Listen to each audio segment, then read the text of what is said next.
शिवाय। ओम नमः शिवाय। जैसे कि मैंने आपको अपने पिछले व्लॉग में वादा किया था कि आपको ले चलूँगा जागेश्वर धाम, जहाँ पर धरती का पहला शिवलिंग उत्पन्न हुआ था। आइए चलते हैं फिर जागेश्वर धाम, जहाँ शिव की लीलाओं का एक अलग ही महत्व है।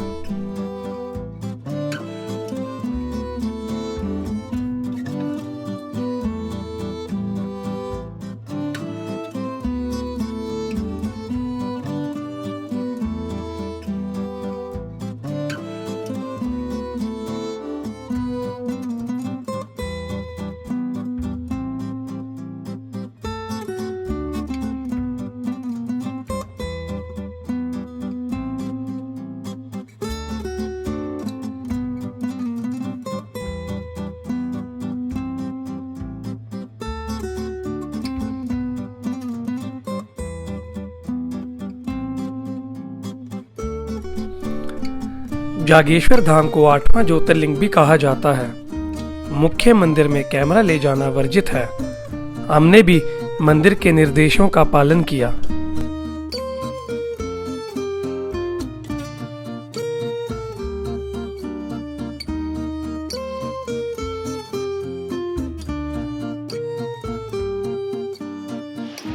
तो जागेश्वर मंदिर में हम पहुंचे हैं, तो हमें पंडित जी मिले हैं और ये मंदिर एक शक्तिपीठ में इसमें बताया गया कि जो माता की बिच्छू वाली उंगली थी वो भी यहाँ पे गिरी थी, और ये 8वां ज्योतिर्लिंग भी है यहाँ पर, और रावण ने भी यहाँ पे तपस्या करी थी। तो ये मंदिर इतना ऐतिहासिक था, हमें पता नहीं था। तो ये पंडित जी हैं, थोड़ा सा इतिहास बताएंगे हमें इनके बारे में। जय भोलेनाथ। जय भोलेनाथ की। ये जागेश्वर धाम जिस नाम से आप लोग यहाँ पर आए हुए हैं, चाहे आपने नेट के माध्यम से या किसी व्यक्ति विशेष के माध्यम से आपने इस क्षेत्र के बारे में पता किया होगा, तो ये जागेश्वर धाम 125 मंदिरों का समूह है, जहाँ पर भगवान शंकर ने सर्वप्रथम लिंगात्मक रूप में पूजा की शुरुआत बताई जाती है। तो कहने का तात्पर्य है कि भगवान शंकर जागृत रूप में यहाँ पर विराजमान थे। जागृत रूप में ईश्वर, जागे हुए ईश्वर जागेश्वर, तभी पूरे क्षेत्र का नाम जागेश्वर है। तो कहने का तात्पर्य है, इस कैंपस के अंदर 125 टेम्पल में से जो है 5 टेम्पल मेन है, जिनमें बाबा महामृत्युंजय महादेव, जो हमारे भारतवर्ष में इकलौता टेम्पल है महामृत्युंजय के नाम से, और उसके बाद हमारी पीछे पुष्टि माता शक्तिपीठ आती है, और अष्टम ज्योतिर्लिंगों में बाबा जागन्नाथ जी आते हैं, और उसके बाद दक्षिण मुखी हनुमान जी आते हैं, और उसके बाद केदारनाथ जी आते हैं। आदिगुरु शंकराचार्य जी का नाम सुना होगा, बहुत विद्वान थे, तो उन्होंने भी इस स्थान में तप किया हुआ है। तो यहाँ पर आए, उन्होंने देखा कि इतनी जागृत शक्ति यहाँ पर विराजमान है। जो भी आदमी बाहर से आ रहा है अपनी श्रद्धा बोल रहा है और उसकी मनोकामना पूर्ण हो रही है। यहाँ पर कोई पूजा का विधान नहीं हो रहा है। तो आने वाला कलयुग जो आएगा, लोग इन शक्ति का दुरुपयोग करने लग जाएंगे करके उन्होंने वेदोक्त मंत्र द्वारा इन शक्ति को किलित कर दिया, अर्थात कवर कर लिया। किलित का मतलब उन्होंने उस शक्ति को जरा कम कर लिया। कम करने का मतलब अच्छाई का मार्ग खोला, बुराई का मार्ग बंद कर दिया। तो कहने का तात्पर्य है, यहाँ पर मार्कंड ऋषि ने मंत्र को छोड़ा था, ओम त्र्यंबकम यजामहे सुगंधिं पुष्टिवर्धनम उर्वारुकम बबंधना मृत्युर्मोक्षमामृतात्। इसी मंत्र के उच्चारण से बताया जाता है कि भगवान शंकर की जो ओरिजिनल पावर शक्ति से उसको कवर कर लिया गया।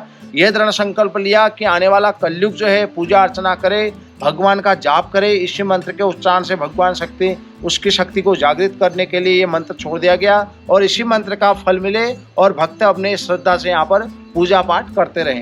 तो यहाँ का ये विधान है। कहने का तात्पर्य है, मैं आपको जो सर्वप्रथम बताया कि इस कैंपस के अंदर 125 जो टेम्पल हैं, उनका ये वर्णन मिलता है कि हर एक राजा ने अपने अपने मनोकामनाओं में टेम्पलों का पुनर्निर्माण करवाया है। अच्छा। कहने का तात्पर्य है कि पांडवों का राज्य रहा यहाँ पर, 7वीं और 8वीं शताब्दी में इनका पुनर्निर्माण आका गया है। उससे पहले पांडवों का राज्य रहा। तो पांडवों के राज्य में ये सारे जो कैंपस आप देख रहे हैं, 125 मंदिरों का समूह, ये पूरा लकड़ी का ढांचा था। अच्छा।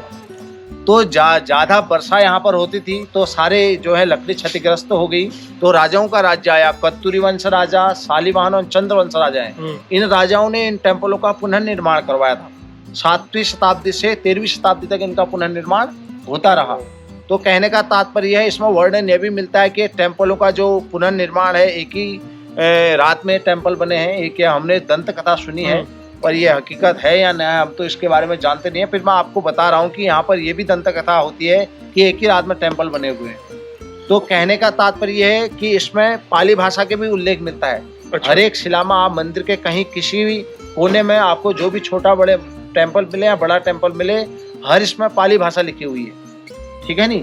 तो बाकी आप जो देख रहे हैं पत्थर जो है कहीं बाहर से लाया गया नहीं है। 7वीं और 8वीं शताब्दी में यही इनका निकालवा गया था और राजाओं ने इनका पुनर्निर्माण जैसे करवाया। केदारनाथ है हमारा, और वैसे ही मतलब ये केदारनाथ मंदिर भी यहाँ बनाया पर गया। आपने देखा होगा केदारनाथ का टेम्पल जो हमारा उधर है वही केदारनाथ का उत्तराखंड में है।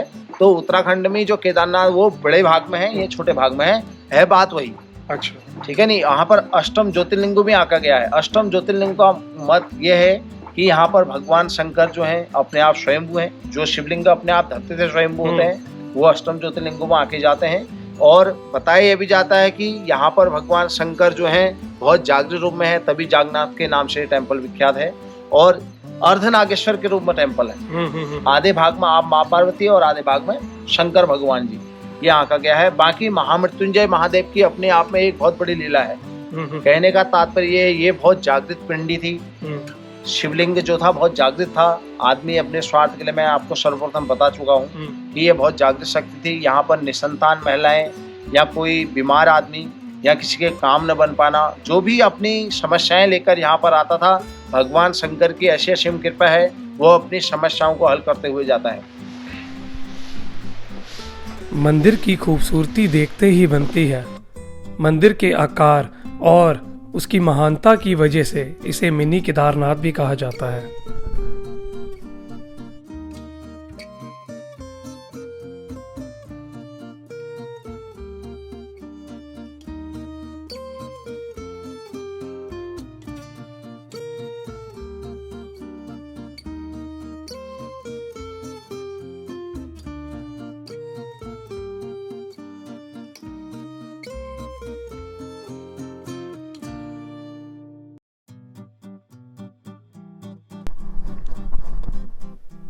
इस वृक्ष को शिव और पार्वती का प्रतीक भी कहा जाता है।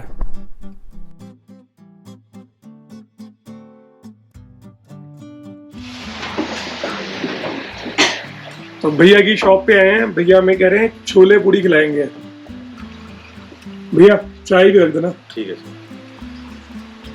और ये भैया कह रहे हैं कि यहाँ पे बिना प्याज लहसुन के छोले पूड़ी मिलती है। हाँ भैया। ऐसा क्यों भैया? यहाँ पे कोई भी नहीं खाता?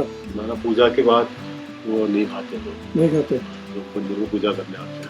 अच्छा अच्छा। उसके बाद वो होता है ना तामसी भोजन होता है, ओके। उसमें नॉन वेज में आता है, उसमें नहीं खाते। ठीक।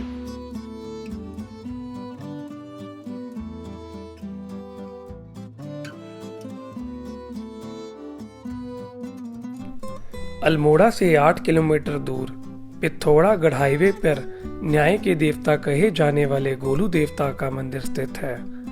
इसे चित्तई ग्वेल भी कहा जाता है। सड़क से चंद कदमों की दूरी पर एक ऊंचे तप्पड़ में गोलू देवता का भव्य मंदिर बना हुआ है। मंदिर के अंदर घोड़े पे सवार और धनुष बाण लिए गोलू देवता की प्रतिमा भी है। जब वह आप इस मंदिर में आएंगे तो देखेंगे बहुत सारी चिट्ठियाँ और घंटियाँ इस मंदिर में लोग चढ़ाते हैं। यहाँ के लोगों का यह मानना है कि जब वह अपनी कोई भी प्रॉब्लम हो, जब वह चिट्ठी पर इस मंदिर में चढ़ाते हैं तो न्याय के देवता गोलू देवता उनकी प्रॉब्लम सॉल्व करते हैं। और जब वह उनकी प्रॉब्लम सॉल्व हो जाती है तो यहाँ पर वह घंटियाँ चढ़ाते हैं।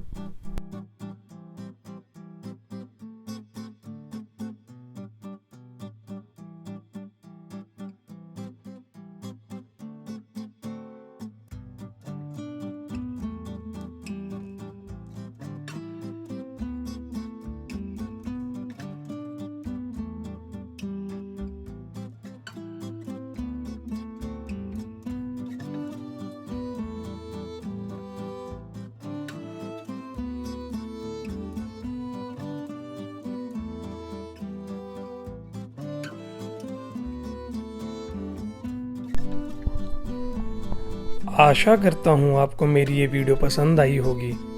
ऐसे ही अपना प्यार बनाए रखें। और मेरे चैनल को लाइक शेयर एंड सब्सक्राइब जरूर करें। ओम नमः शिवाय।